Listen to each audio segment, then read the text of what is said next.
یہ ہمارا خاص مقام ہے کہ اللہ کی تسبیح میں مصروف ہیں، کفر سے محفوظ ہیں، ہر حکم بجا لاتے ہیں، اللہ کے تمام احکامات پورے کرتے ہیں، آسمان اور زمین میں اس کا حکم نافذ کرتے ہیں، اور اللہ کے نزدیک ہم سب سے زیادہ شرف والے ہیں۔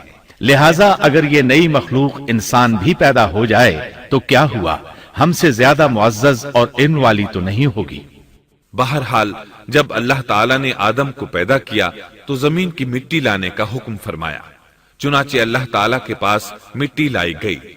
امام ترمذی، ابن حبان اور امام احمد رحمت اللہ علیہم نے ایک حدیث بیان کی ہے جس کے الفاظ کچھ یوں ہیں: اللہ تعالیٰ نے آدم علیہ السلام کو مٹی کی ایک مٹھی سے پیدا فرمایا، اس مٹی کو اللہ تعالیٰ نے پوری زمین سے اٹھوایا تھا، یہی وجہ ہے کہ آدم کی اولاد زمین کے لحاظ سے ہی ظہور پذیر ہوئی۔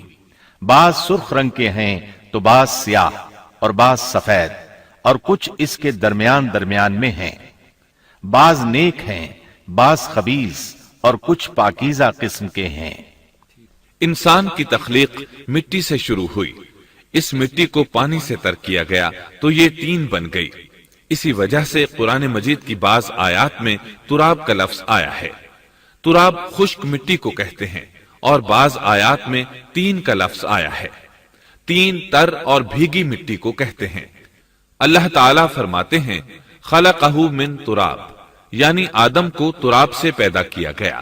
مٹی کی عام حالت کو تراب کہتے ہیں، اور فرمایا جب آپ کے رب نے فرشتوں سے کہا کہ میں مٹی سے بشر کو پیدا کرنے والا ہوں، جب اس مٹی کو پانی سے زیادہ بھگویا گیا تو وہ لیسدار ہونا شروع ہو گئی، اسی لیے اللہ تعالیٰ نے فرمایا ہم نے انسان کو لیسدار اور چپکنے والی مٹی سے پیدا کیا۔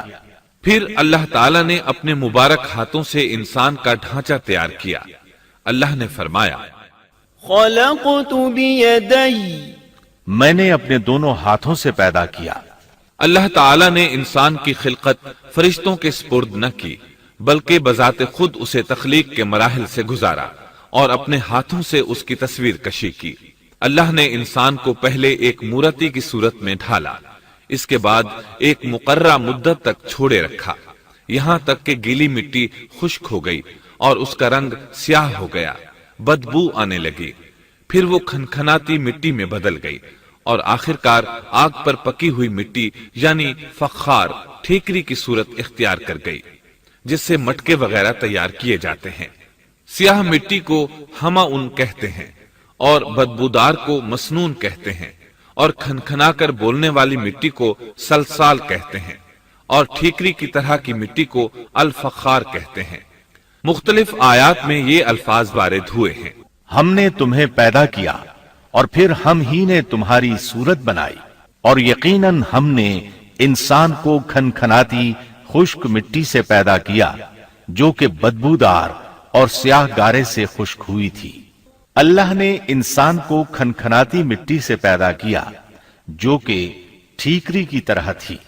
ان تمام آیات کریمہ میں کوئی تناقض، تعارض اور اختلاف نہیں، اس لیے کہ ان مختلف آیات میں انسان کو اس کی تخلیق کے مختلف مراحل کی یاد دہانی کرائی گئی ہے۔ خلاصہ کلام یہ ہوا کہ تخلیق کے عمل کا پہلا مرحلہ تراب تھا، یعنی عام حالت والی خشک مٹی، پھر طین یعنی بھگوئی ہوئی مٹی، پھر لیسدار مٹی یعنی سلسال، پھر ٹھیکری کی طرح کی مٹی یعنی فخار، اور یہ کام جمعے کی آخری گھڑی میں کیا گیا، اور یہ دن اللہ کے لحاظ سے شمار ہونے والے دنوں میں سے ہمارے دنوں کی طرح نہ تھا، ہمارے اور اللہ کے دن مختلف ہیں۔ تخلیق آدم دراصل اللہ کا کرشمہ ہے، انسانوں کو ایک صورت عطا کی گئی۔ اس مرحلے کا تذکرہ بخاری اور مسند احمد کی ایک روایت میں ہے۔ اللہ نے آدم کو پیدا کیا اور ان کا قد 60 ہاتھ یا 60 میٹر لمبا تھا۔ تمام جنتی لوگ اس قد آدم کے ساتھ جنت میں داخل ہوں گے، اور اس وقت سے لے کر آج تک مخلوق کا قد کم ہوتا چلا آ رہا ہے۔ بعد والے لوگ گزشتہ زمانے کے لوگوں سے ہمیشہ چھوٹے قد کے ہوتے چلے آ رہے ہیں۔ بہرحال سب سے پہلے اور سب سے لمبے انسان آدم علیہ السلام تھے۔ امام احمد نے منفرد طور پر ایک روایت بیان کی ہے. اس میں رسول اکرم صلی اللہ علیہ وسلم نے آدم علیہ السلام کی لمبائی 60 ہاتھ یعنی 60 میٹر اور چوڑائی 7 ہاتھ بیان فرمائی ہے. سبحان اللہ! سیدنا آدم کس قدر ضخیم اور عظیم مخلوق تھے. صحیح مسلم اور مسند احمد کی روایت میں ہے. اللہ نے آدم کو پیدا کیا تو اسے اپنی منشا کے مطابق کچھ عرصہ ڈھانچے کی صورت میں چھوڑے رکھا. ابلیس اس کے ارد گرد چکر لگانے لگا. اس نے دیکھا کہ وہ پیٹ والا ہے.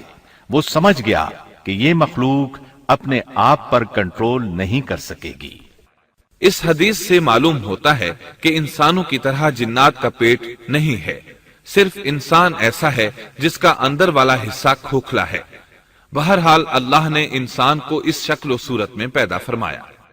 آدم 40 راتیں مجسمے کی صورت میں پڑے رہے. جسم موجود تھا لیکن روح نہیں تھی. ابلیس آتا، اس ڈھانچے کو ٹھوکر لگاتا تو جسم سے ایسی آواز نکلتی جیسے خالی مٹکے پر ہاتھ مارنے سے نکلتی ہے.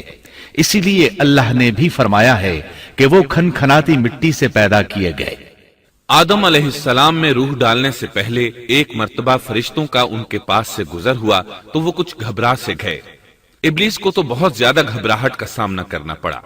وہ گزرتے ہوئے ٹھوکر مارتا اور کہتا، تجھے کسی خاص مقصد کے لیے پیدا کیا گیا ہے. یہ کہہ کر وہ آدم کے منہ میں داخل ہو جاتا اور کمر کے راستے باہر آ جاتا اور فرشتوں سے مخاطب ہو کر کہتا، اس سے گھبرانے کی کوئی ضرورت نہیں.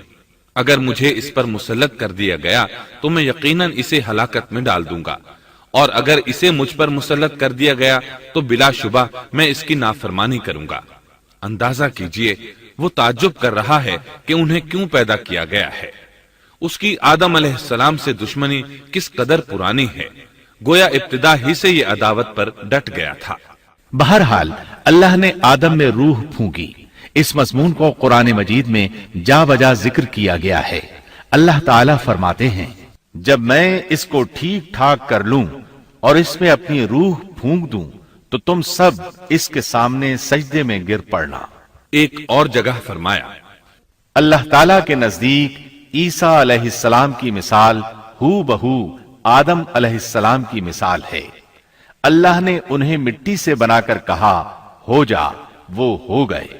اللہ نے آدم علیہ السلام کو مٹی سے پیدا کیا، اپنے ہاتھوں سے بنایا، پھر اس میں روح پھونکی.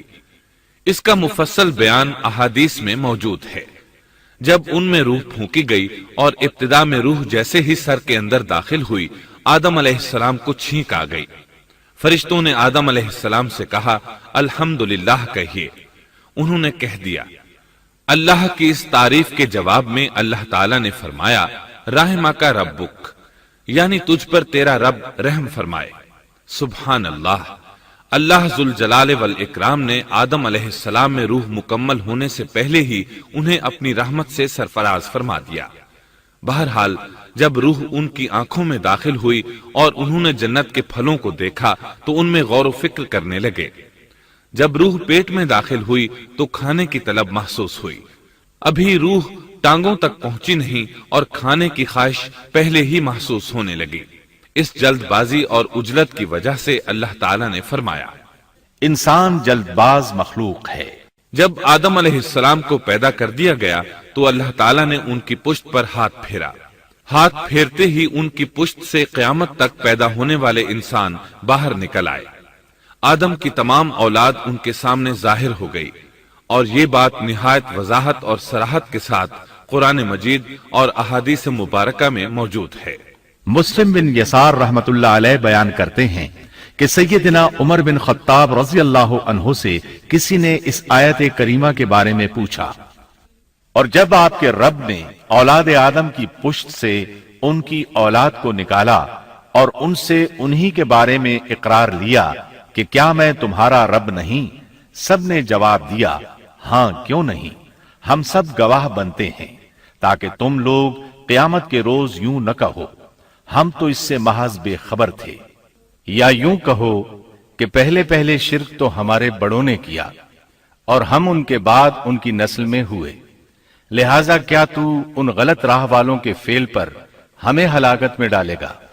سیدنا عمر رضی اللہ عنہ نے اس شخص کے سوال کے جواب میں فرمایا، میں نے سنا ہے کہ رسول اللہ صلی اللہ علیہ وسلم فرما رہے تھے، اللہ نے آدم علیہ السلام کو پیدا کیا، پھر اپنے دائیں ہاتھ کو اس کی پشت پر پھیرا اور اس سے نسل انسانی کو باہر نکالا اور ان کی طرف اشارہ کر کے فرمایا، میں نے انہیں جنت کے لیے پیدا کیا ہے اور یہ جنت والوں کے اعمال کریں گے۔ پھر اپنے ہاتھ کو دوبارہ آدم علیہ السلام کی پشت پر پھیرا اور اس سے نسل انسانی کو باہر نکالا اور ان کی طرف اشارہ کر کے فرمایا، میں نے انہیں آگ کے لیے پیدا کیا ہے اور یہ آگ والوں کے اعمال کریں گے۔ اس پر ایک شخص نے نبی اکرم صلی اللہ علیہ وسلم سے سوال کیا، اے اللہ کے رسول صلی اللہ علیہ وسلم، تو پھر ہمارے اعمال کس حساب میں شمار ہوں گے؟ آپ نے جواب میں فرمایا، اللہ تعالیٰ جب کسی بندے کو جنت کے لیے پیدا کرتا ہے تو اس سے جنت والوں کے کام کرواتا ہے، حتیٰ کہ جنت والے اعمال میں سے ہی کسی عمل پر اس کا موت سے سامنا ہوتا ہے، اس وجہ سے اللہ اسے جنت میں داخل کرتا ہے، اور جب اللہ کسی بندے کو آگ کے لیے پیدا کرتا ہے تو اسے آگ والے اعمال پر لگا دیتا ہے، یہاں تک کہ وہ آگ والے اعمال میں سے کسی عمل پر مرتا ہے، اس کی وجہ سے اللہ اسے آگ میں داخل کر دیتا ہے۔ ہر شخص کے لیے اس کام میں آسانی پیدا کر دی جاتی ہے جس کے لیے وہ پیدا کیا گیا ہے۔ لیکن یہ بات ذہن میں ہر وقت موجود رہنی چاہیے کہ اللہ نے انسان کو اختیار دے رکھا ہے کہ وہ اپنی عقل اور فکر کی روشنی میں اللہ کے احکامات پر عمل پیرا ہو کر خود کو جنتی بنا لے، یا عقل کا درست استعمال نہ کرتے ہوئے شیطان کا پٹا گلے میں ڈال لے اور جہنم میں جگہ بنا لے۔ یہ تو اللہ نے انسان کو اختیار دے رکھا ہے، اس کی مرضی کہ جنت والے اعمال کرے یا جہنم والے۔ ہر انسان میں دونوں طرف جانے کی طاقت اور صلاحیت موجود ہے۔ اللہ نے انسان کو مجبور نہیں بنایا، البتہ ہر انسان کو جو بھی رویہ اختیار کرنا تھا اللہ کو اس کا علم تھا، اور اس کا علم برحق ہے، قطعی ہے، اس میں کوئی غلطی نہیں ہو سکتی، اس لیے اس نے اپنے علم کے مطابق تقدیر لکھ دی۔ اب ہم جو کچھ کرتے ہیں تقدیر سے مجبور ہو کر نہیں کرتے، بلکہ اپنے اختیار سے کرتے ہیں، اور چونکہ تقدیر بھی اللہ کے حکم سے لکھی گئی اس لیے اس میں بھی کوئی خطا واقع نہیں ہوتی۔ لہذا تقدیر کا یہ مطلب نہیں کہ انسان تقدیر کی بنا پر ہدایت ماننے یا نہ ماننے پر مجبور ہے، ایسی بات قطعاً نہیں۔ اور درست بات یہ ہے کہ تقدیر کا مسئلہ بہت زیادہ پیچیدہ ہے اور مشکل ترین مسائل میں سے ہے، یہاں اس کی تفصیل کا موقع نہیں۔ جب اللہ نے آدم علیہ السلام کو پیدا کر لیا اور اس میں اپنی روح پھونک دی تو فرشتوں کو حکم دیا کہ آدم کو سجدہ کریں۔ ابلیس ایک بہت نیک اور بزرگ جن تھا، اس نے کبھی اللہ کی نافرمانی نہیں کی تھی، اسی بنا پر وہ بلند مرتبہ پا کر فرشتوں میں شامل ہو چکا تھا، لیکن فرشتوں کی جنس سے قطعاً نہیں تھا۔ اللہ نے اسے اطاعت اور فرما برداری کا صلہ دیا تھا، اس کی عزت اور اکرام کرتے ہوئے آسمان میں بسایا تھا، لمحہ بھر کے لیے بھی اس نے اللہ کی نافرمانی نہیں کی تھی، اور پھر اللہ نے آدم کو سجدہ کرنے کا حکم دیا، اور اس حکم کے مخاطب فرشتے اور ابلیس تھے۔ صرف فرشتوں کے لیے یہ حکم نہیں تھا بلکہ ابلیس بھی اس حکم میں شامل تھا، کیونکہ اللہ تعالیٰ فرماتے ہیں، اور یقیناً ہم نے تمہیں پیدا کیا، پھر ہم ہی نے تمہاری صورت بنائی، پھر ہم نے فرشتوں سے کہا کہ آدم کو سجدہ کرو، تو سوائے ابلیس کے سبھی نے سجدہ کیا، وہ سجدہ کرنے والوں میں شامل نہ ہوا۔ اللہ تعالیٰ نے فرمایا، تجھے کس چیز نے سجدے سے روک دیا جبکہ میرا حکم تیرے لیے بھی تھا؟ تو اس سے ثابت ہوا اس حکم میں فرشتوں کے ساتھ ابلیس بھی شامل تھا، کیونکہ قرآن میں اذ امرتک کے الفاظ ہیں۔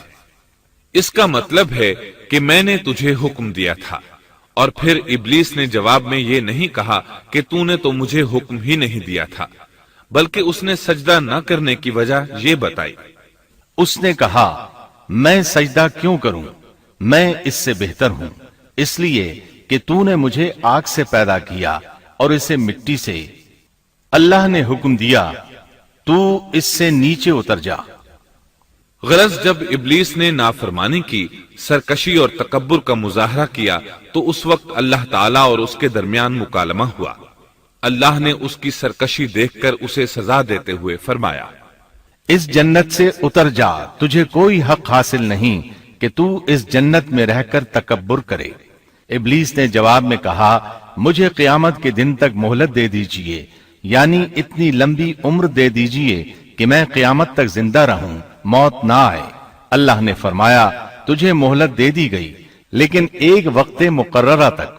اور جب شیطان اس طرف سے مطمئن ہو گیا کہ اسے مہلت مل گئی، تب اس نے کہا، چونکہ تو نے مجھے گمراہ کر دیا ہے، اس وجہ سے میں قسم کھاتا ہوں کہ میں انسانوں کی گمراہی کے لیے تیرے سیدھے راستے پر بیٹھ جاؤں گا، پھر ان کے آگے سے، ان کے پیچھے سے، ان کے دائیں سے، ان کے بائیں سے، ان کے پاس آؤں گا، اور آپ ان میں سے اکثر لوگوں کو شکر گزار نہیں پائیں گے۔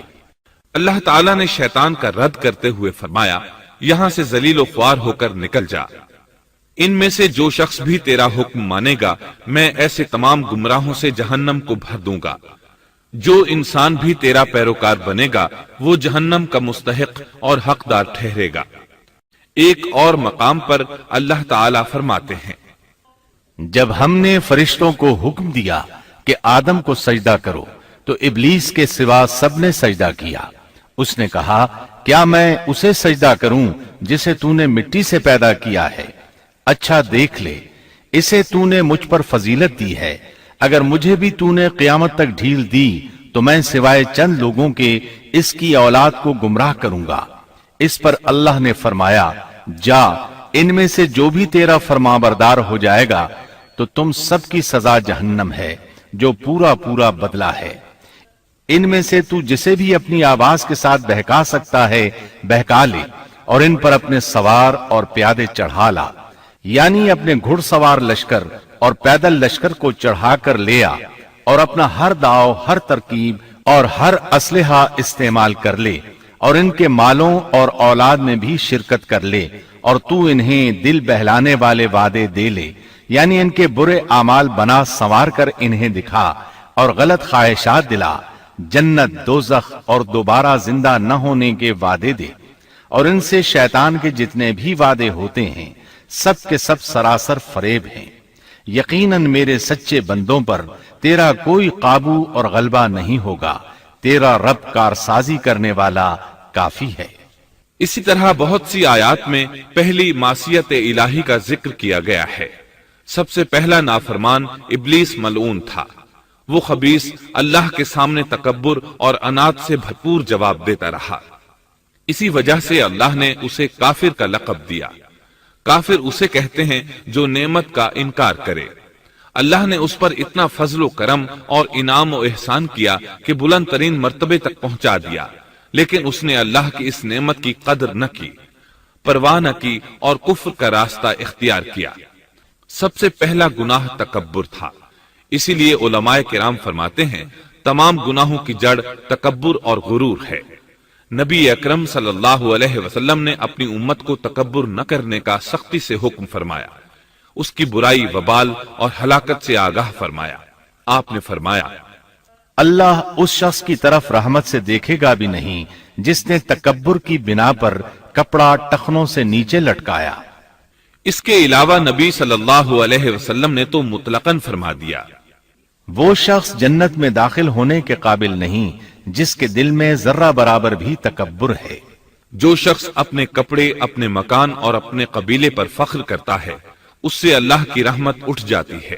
اسی لیے نبی صلی اللہ علیہ وسلم نے جب اپنے صحابہ کرام کو دیکھا کہ مہاجر صحابی انصار صحابہ کے خلاف اور انصاری صحابی مہاجرین صحابہ کے خلاف آواز لگا رہے ہیں تو آپ نے فرمایا، اس جاہلیت والی پکار کو چھوڑو، یہ بہت بدبودار ہے۔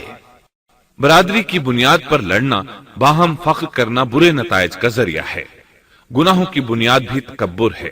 اس لیے ہر مومن کو چاہیے کہ اپنے نوکر، خادم، ملازم یا کسی بھی مسکین پر کبھی بھی فخر و غرور کا اظہار نہ کرے، کیونکہ یہی اللہ کی سب سے پہلی نافرمانی وجود میں آئی تھی۔ تکبر کا یہ ذکر ضمناً آ گیا۔ ہم پھر اپنے موضوع کی طرف لوٹتے ہیں۔ اللہ نے آدم علیہ السلام کو پیدا کیا اور انہیں عالم بنا کر ہی تخلیق کیا، یعنی جب وہ پیدا ہوئے تو جاہل نہیں تھے۔ اللہ نے آدم علیہ السلام کو فرشتوں سے بھی بڑا عالم بنا کر پیدا فرمایا۔ بے شمار احادیث میں آدم علیہ السلام کی ابتدا اور ان کے علم کا ذکر موجود ہے۔ جب اللہ نے آدم میں مکمل روح ڈال دی اور وہ اپنے پاؤں پر کھڑے ہو گئے تو اللہ نے انہیں حکم دیا، جاؤ فرشتوں کی جماعت کو السلام علیکم کہو۔ آدم اور فرشتوں کی زبان عربی تھی، یہی زبان اہل جنت کی ہے۔ آدم گئے، جا کر سلام کہا، انہوں نے جواب میں کہا وعلیکم السلام ورحمت اللہ، یعنی تجھ پر اللہ کی سلامتی اور رحمت ہو۔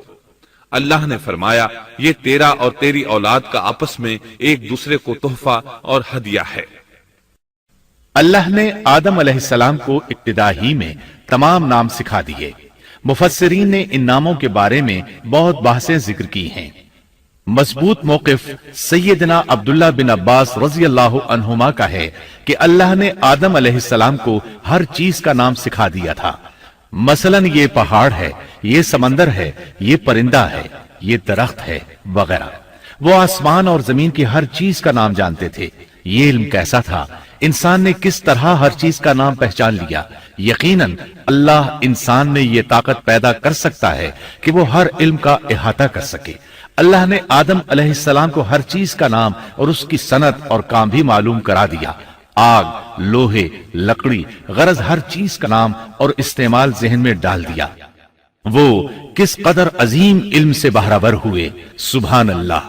بہرحال اللہ نے آدم علیہ السلام کو صرف شکل و صورت اور تخلیق ہی میں بلند مرتبہ عطا نہیں کیا تھا، بلکہ عقل و علم کے لحاظ سے بھی بلند درجے اور مقام پر فائز کیا تھا، جیسا کہ اللہ تعالیٰ فرماتے ہیں اللہ نے آدم علیہ السلام کو ہر چیز کا نام سکھا دیا، پھر ان چیزوں کو فرشتوں پر پیش کیا۔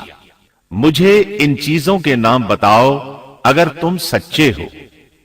مطلب یہ کہ تم اپنے دعوے میں کہاں تک سچے ہو؟ جب آدم کی تخلیق ہوئی تو تم نے کہا تھا اللہ جو چاہے پیدا کر لے، قسم ہے وہ ہم سے زیادہ معزز اور عالم نہیں ہوگا۔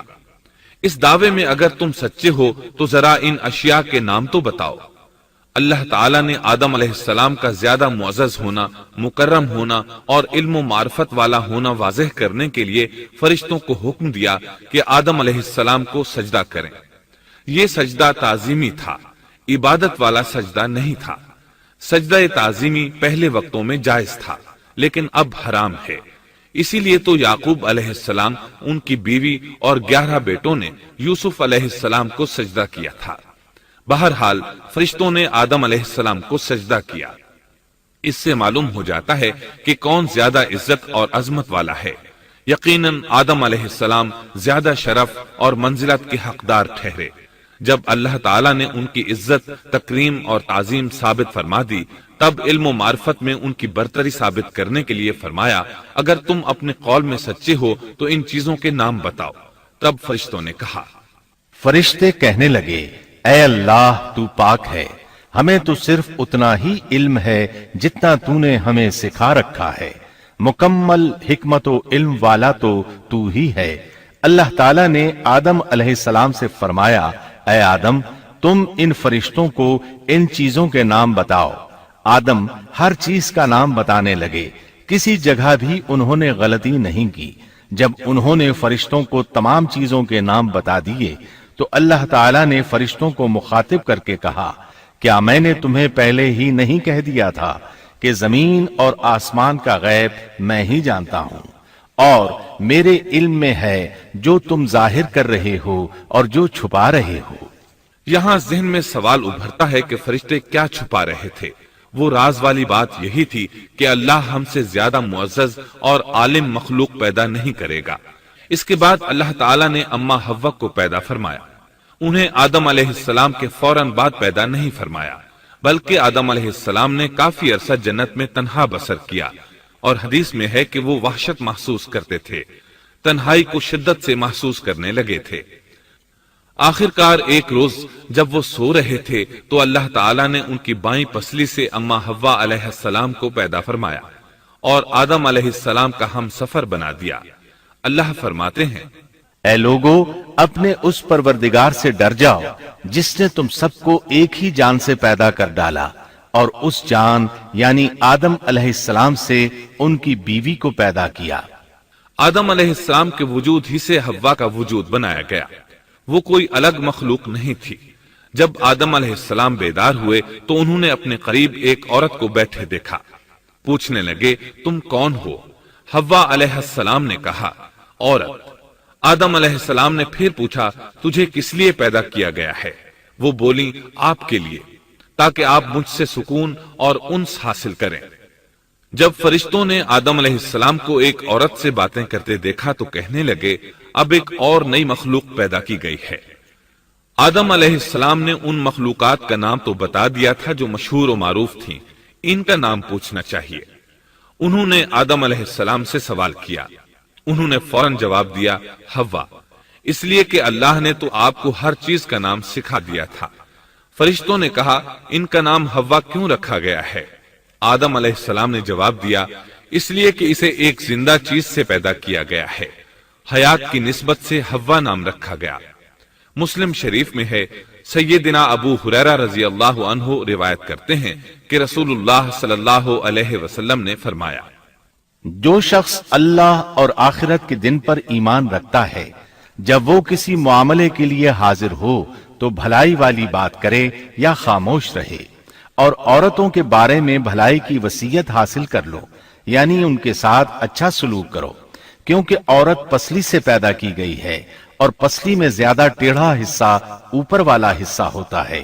اگر تم اس کو سیدھا کرنا چاہو گے تو توڑ ڈالو گے، اور اگر اس کو چھوڑ دو گے تو وہ اسی طرح ہمیشہ ٹیڑھی رہے گی۔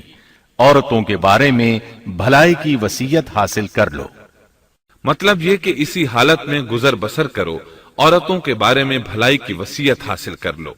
اس حدیث کا مطلب یہ ہے کہ عورتوں پر جبر کر کے زبردستی ان کی طبیعت کو بدلا نہیں جا سکتا، اور عورت ذات کو نہایت نرمی اور پیار سے رکھو۔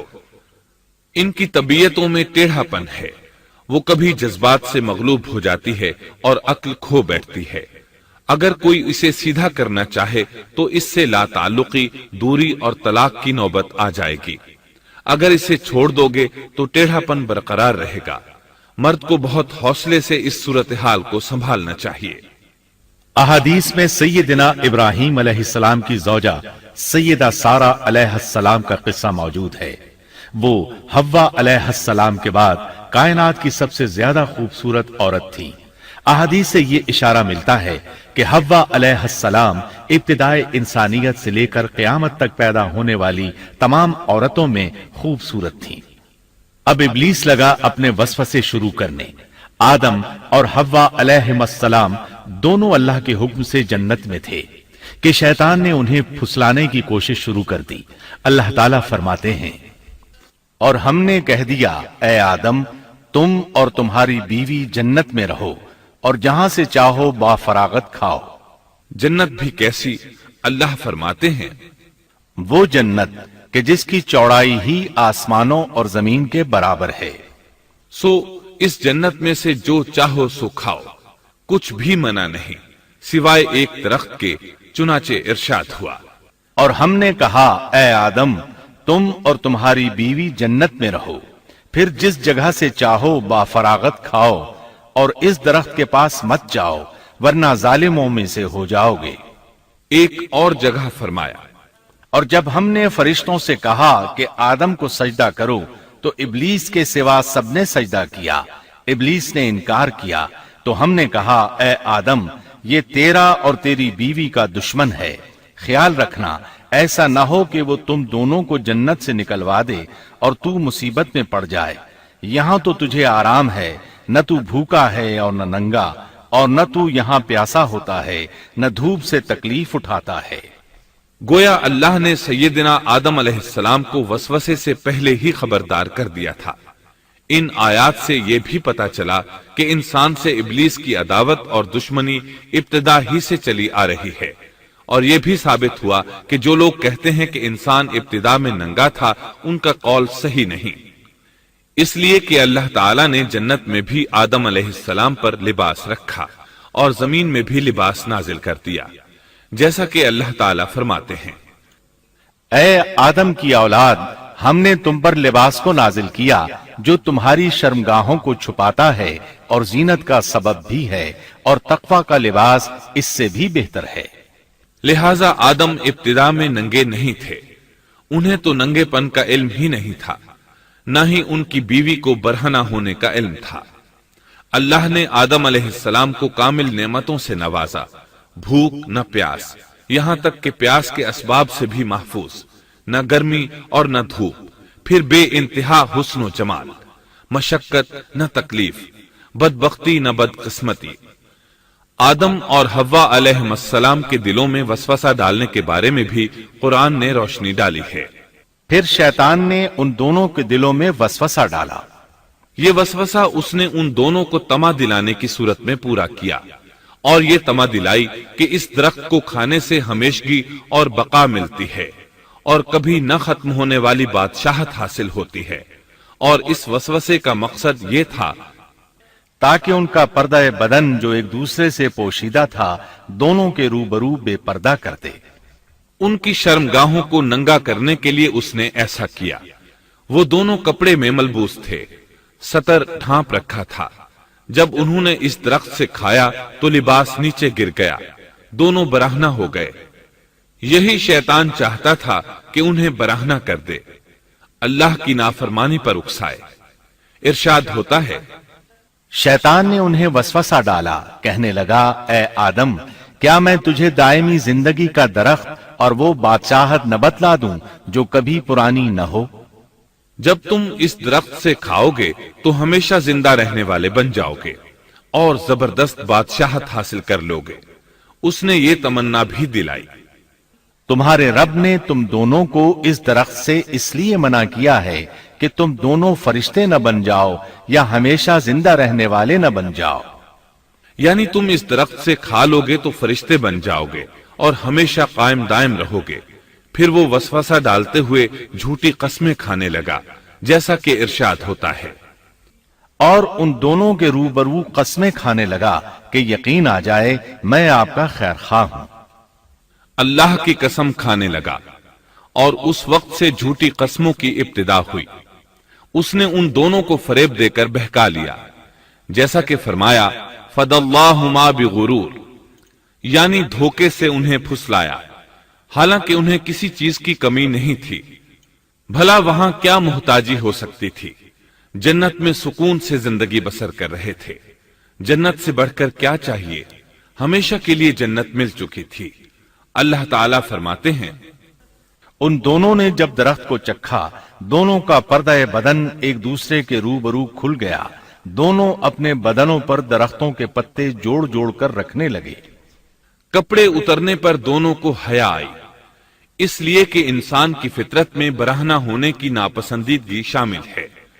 برہنہ ہو گئے تو کوئی لباس نہیں تھا، اس لیے درختوں کے پتے جوڑ کر جسم ڈھانپنے لگے۔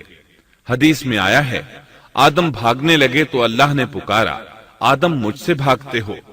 آدم بولے، اللہ میں شرم کی بنا پر بھاگ رہا ہوں، اور اس وجہ سے کہ تیرے سامنے برہنہ کیسے رہوں، پھر یہ کہ نافرمانی کا ارتکاب بھی کر چکا ہوں۔ یہاں ایک سوال پیدا ہوتا ہے، دونوں میں سے پہلے کھانے والا کون تھا؟ اس بارے میں راجح قول یہ ہے کہ وہ حوا علیہ السلام تھی۔ انہی نے آدم علیہ السلام کو طمع دلاتے ہوئے اس غلطی پر آمادہ کیا تھا، جیسا کہ بخاری شریف میں نبی اکرم صلی اللہ علیہ وسلم نے فرمایا، اگر حوا نہ ہوتی تو کوئی عورت اپنے خاوند سے خیانت نہ کرتی۔ حوا علیہ السلام نے انہیں غلطی میں مبتلا کیا تھا۔ اگر حوا علیہ السلام نہ ہوتی تو آدم بھی خیانت میں مبتلا نہ ہوتے اور نہ معصیت میں مبتلا ہوتے۔ تب اللہ نے انہیں پکارا، کیا میں نے تم دونوں کو اس درخت سے نہیں روکا تھا؟ اور کیا یہ نہیں کہا تھا کہ شیطان تمہارا کھلا دشمن ہے؟ اب توجہ طلب بات یہ ہے کہ اس موقع پر دونوں نے کیا طرز عمل اختیار کیا۔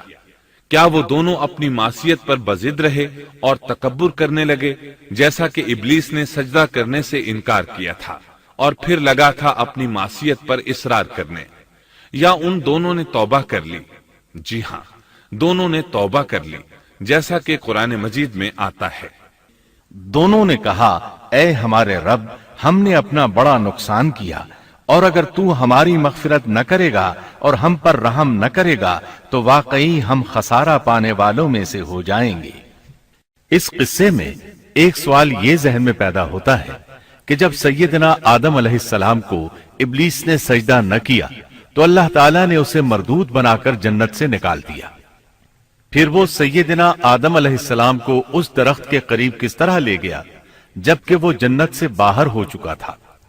قرآن کریم میں اس بارے میں یہ الفاظ آئے ہیں، پھر شیطان نے ان کے دلوں میں وسوسہ ڈالا۔ یہ وسوسہ اس نے کیسے ڈالا جبکہ وہ جنت سے نکالا جا چکا تھا؟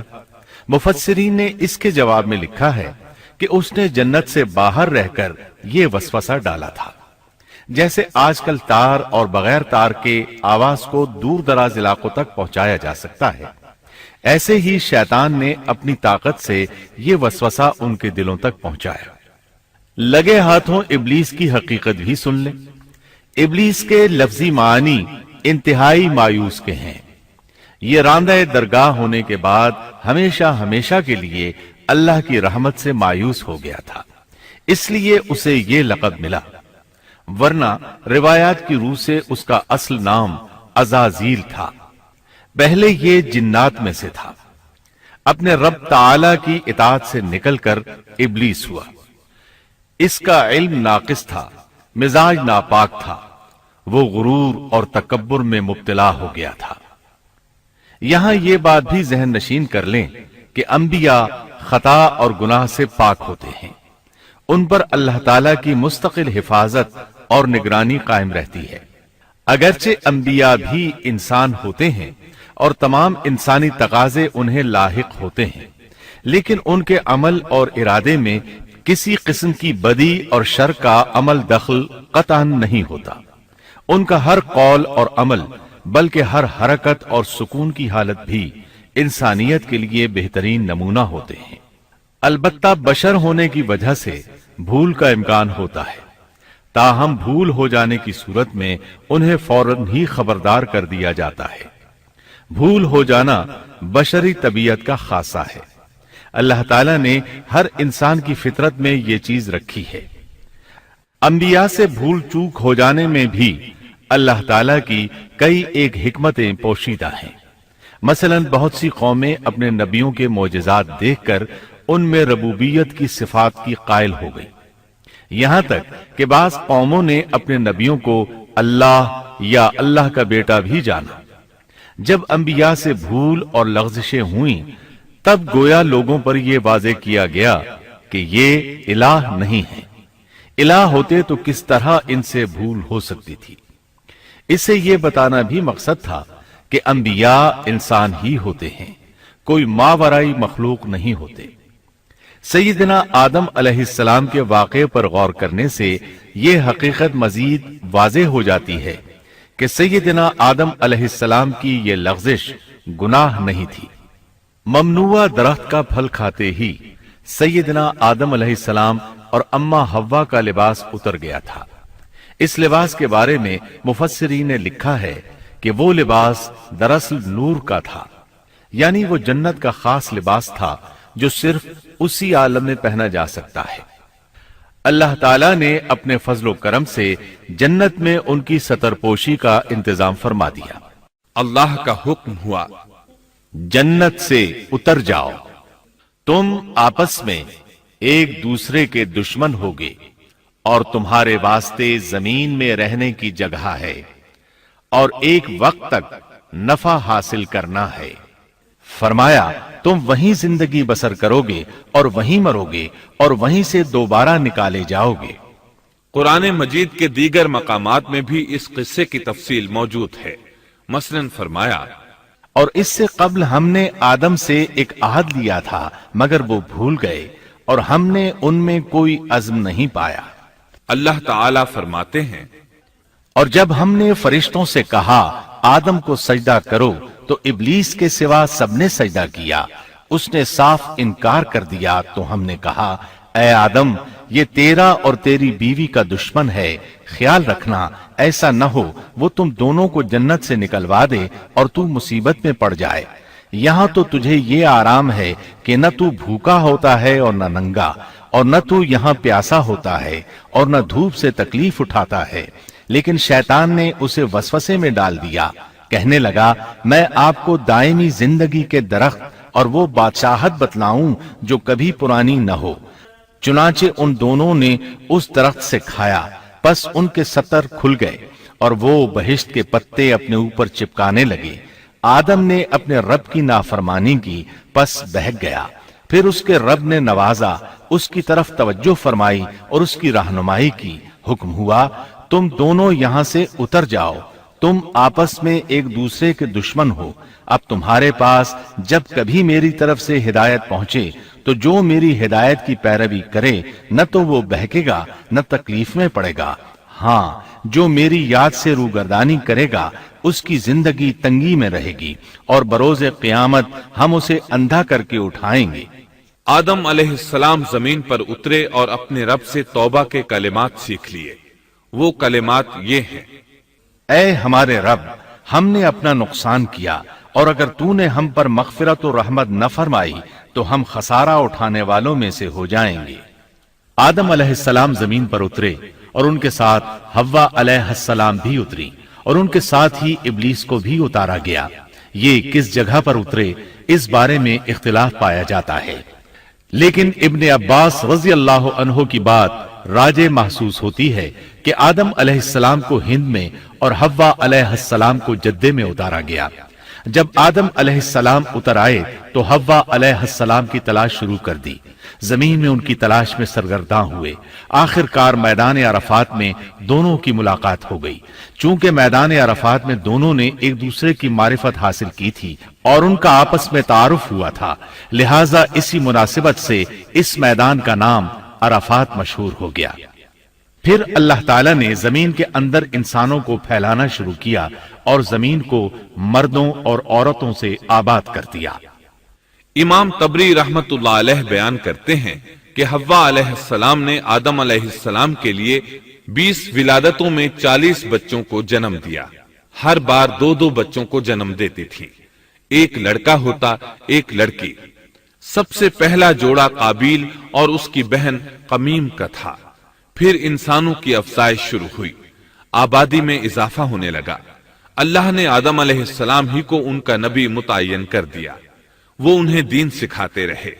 اس وقت تمام لوگ موحد تھے، خالص توحید کو اپنانے والے تھے، یعنی کان الناس امۃ واحدہ، تمام لوگ ایک ہی امت کے تھے، ان میں شرک کا شائبہ بھی نہ تھا۔ ابن جریر اور ابن کثیر رحمہم اللہ نے ابو موسیٰ اشعری رضی اللہ عنہ کی روایت بیان کی ہے، اللہ نے جب آدم علیہ السلام کو جنت سے زمین پر اتارا تو انہیں ہر چیز کی کاریگری اور صنعت کا علم تھا۔ جب وہ اترے تو عالم بھی تھے، لباس میں ملبوس بھی تھے، کام کاج کے تمام طریقوں سے باخبر بھی تھے، لوہے، آگ، لکڑی اور کپڑے کے استعمال سے بھی بخوبی واقف تھے۔ ہمارے برعکس وہ ان کاموں کو اپنی ابتدا ہی سے جان چکے تھے، کیونکہ ہم سب لوگوں کا حال یہ ہے کہ جب تک سکھایا نہ جائے ہمیں کچھ نہیں آتا۔ آج کے دور میں بعض افریقی قبائل کے افراد وحشیانہ اور غیر مہذب زندگی گزارتے ہیں۔ علماء کا کہنا ہے کہ یہ لوگ زمین پر رہنے والوں میں سے گمراہ ترین انسان ہیں۔ انہوں نے بہترین زندگی ضائع کر دی اور گھٹیا زندگی کو پسند کیا۔ تہذیب و تمدن کا آغاز چونکہ ابتدائے آفرینش سے ہے، اس لیے ہر انسان کی فطرت میں تہذیب کی سوجھ بوجھ موجود ہے۔ بہرحال آدم علیہ السلام کے بعد انسانی مخلوق کی تعداد روز بروز بڑھتی چلی گئی اور انسانی کمزوریوں کی بنا پر گناہ شروع ہو گئے۔ زمین پر سب سے پہلے ہونے والی معصیت قابیل کے ہاتھوں اپنے بھائی حابیل کے قتل کی صورت میں سامنے آئی۔ اللہ تعالیٰ نے قرآن مجید میں قابیل اور اس کے بھائی حابیل کا قصہ بیان کیا ہے۔ قابیل قرخت اور درشت طبیعت کا مالک تھا، جبکہ اس کا بھائی حابیل رحم دل اور نرم طبیعت تھا۔ قابیل کھیتی باڑی کرتا تھا اور حابیل مویشی چراتا تھا۔ حابیل کے نرم دل ہونے کی ایک وجہ اس کا بکریاں چرانا تھا،